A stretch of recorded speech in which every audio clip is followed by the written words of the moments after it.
O sige, sugod ta. Amo nang budlay sa inyo bago ta magobra. Kinahanglan pa tudluan ka mo. Kinahanglan pa itudlo ko tanan sa inyo obra katakadako na si mo Omel bla.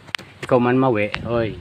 Ikaw man masunod ka permi kay Omelo kay siya mayo gawa ang iyong paminsaron. Karon, ikaw naman Omel, kung tawgan kita magobra, hindi ka permi magrason sa akon nga gutom ka. Hindi ka magobra kay gutom ka. Oh. Di wala akong mahimo. O ang ginihimo ko, tagaan kita pagkaon mo. Tagaan pagkaon mo. Para mabaskog ka mag-obra. O galing kay kung nagkaon ka naman, maghambal ka man, hindi ka naman mag-obra. Maghambal ka naman sa akon nga busog ka. Ay, tino naman, di nalang ta makatuya man, be. O hindi ka makadlaw sa akon, kituod na. Ikaw man, isa ka man, be.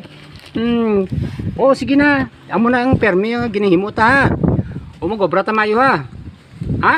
Ay, nagets niya?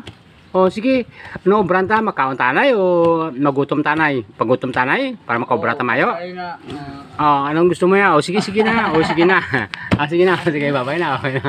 O sige. O magbabay na ka mo. O magbabay na.